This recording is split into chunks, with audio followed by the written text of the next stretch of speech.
सावन का महीना चल रहा था। रात के ठीक 12 बजे थे।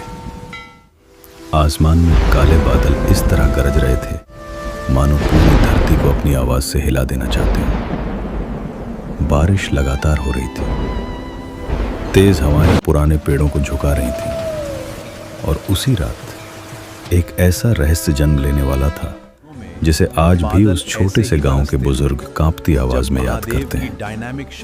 कहा जाता है कि उस रात एक साधारण गरीब युवक भगवान शिव से मिलने निकला था, लेकिन जब वो वापस लौटा तो उसकी आंखों में एक ऐसी चमक थी जिसे देखकर पूरा गांव हैरान रह गया।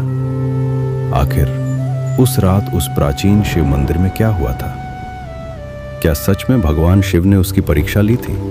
और क्यों मंदिर की घंटियां बिना किसी के छुए अपने आप बजने लगी थी? अगर आप भी भोलेनाथ में विश्वास रखते हैं तो इस कथा को अंत तक जरूर सुनिए, क्योंकि ये सिर्फ एक कहानी नहीं बल्कि श्रद्धा, विश्वास और कर्म का ऐसा संदेश है जो आपकी सोच बदल सकता है। बहुत समय पहले घने जंगलों और ऊंचे पहाड़ों से घिरे एक छोटे से गांव में आरव नाम का एक युवक रहता था। लोग उसे गरीब कहते थे, लेकिन गांव में कोई भी उसकी ईमानदारी पर उंगली नहीं उठा सकता था। आज बहुत काम करना है। सुबह सूरज निकलने से पहले वो जंगल में लकड़ियां काटने चला जाता और शाम ढलने के बाद ही घर लौटता। दिन भर की कड़ी मेहनत के बदले उसे बस इतना मिलता कि किसी तरह अपनी बूढ़ी माँ के लिए 2 वक्त की रोटी जुटा सके। उसकी माँ कई महीनों से बीमार थी। दवा लेने के पैसे नहीं थे, फिर भी हर सुबह भी मुस्कुराकर अपने बेटे से सिर्फ एक बात कहती, बेटा, कभी भगवान शिव पर से विश्वास मत खोना।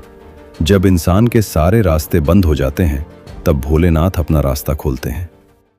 आरव हर दिन माँ की ये बात सुनता और चुपचाप घर से निकल जाता, लेकिन उसे नहीं पता था कि इस सावन उसकी जिंदगी हमेशा के लिए बदलने वाली थी। सावन का पहला सोमवार था।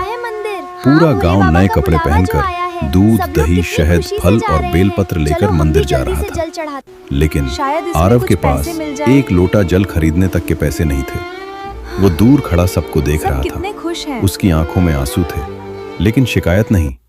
उसने दोनों हाथ जोड़कर आसमान की ओर देखा और धीमी आवाज में कहा, भोलेनाथ, मेरे पास आपको देने के लिए कुछ भी नहीं है। अगर सच्चे मन की कोई कीमत होती है तो आज मैं वही लेकर आया हूं। उसे बिल्कुल भी अंदाजा नहीं था कि उसकी यह प्रार्थना कैलाश तक पहुंच चुकी थी, और उसी पल भगवान शिव ने उसकी सबसे कठिन परीक्षा शुरू कर दी थी। अगली सुबह बारिश तो रुक गई थी, लेकिन जंगल की मिट्टी से उठती भीनी भीनी खुशबू पूरे वातावरण को और भी पवित्र बना रही थी। आरव हमेशा की तरह अपनी कुल्हाड़ी कंधे पर रखकर जंगल की ओर निकल पड़ा, लेकिन आज उसका मन बार बार कल की बात याद कर रहा था। क्या सचमुच मंदिर की घंटियां अपने आप बजी थीं? या फिर वो सब उसका भ्रम था? इन्हीं सवालों में खोया हुआ वो जंगल के काफी अंदर तक पहुंच गया। अचानक चारों ओर एक अजीब सी शांति छा गई। न पक्षियों की आवाज, न हवा का शोर, बस दूर से एक बहुत मधुर स्वर सुनाई दे रहा था, ओम नमः शिवाय। वो आवाज इतनी शांत, इतनी दिव्य थी कि आरव अनजाने में ही उसकी ओर चल पड़ा। जैसे जैसे वो आगे बढ़ता गया, जंगल और भी घना होता गया। कुछ देर बाद उसे एक विशाल पीपल का पेड़ दिखाई दिया। उस पेड़ के नीचे एक बहुत वृद्ध साधु ध्यान में बैठे थे।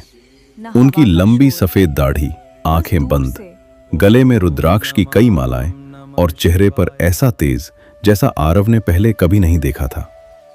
आरव धीरे धीरे उनके पास पहुंचा और दोनों हाथ जोड़कर बोला, प्रणाम महाराज। साधु ने धीरे धीरे अपनी आंखें खोली और मुस्कुराकर बोले, आयुष्मान भव। मैं कब से तुम्हारा इंतजार कर रहा था। ये सुनते ही आरव चौंक गया। मेरा इंतजार? लेकिन महाराज, आप मुझे जानते भी नहीं। साधु हल्के से मुस्कुराए और बोले, जो भगवान शिव के सच्चे भक्त होते हैं उन्हें पहचानने के लिए परिचय की आवश्यकता नहीं होती।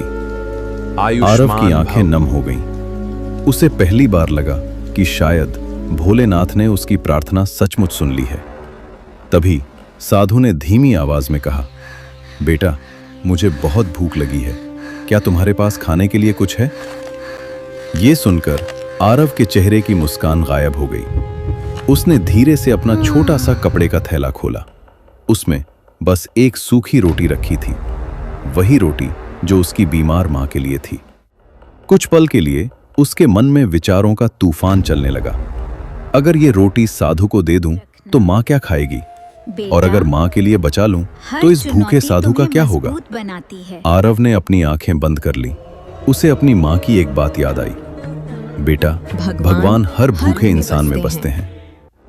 बस इतना याद आते ही उसने बिना एक पल की देर किए पूरी रोटी साधु के हाथों में रख दी और मुस्कुराकर बोला, महाराज, आज मेरी मां थोड़ा कम खा लेंगी, लेकिन आप भूखे नहीं रहेंगे। ये सुनते ही साधु की आंखों में आंसू आ गए।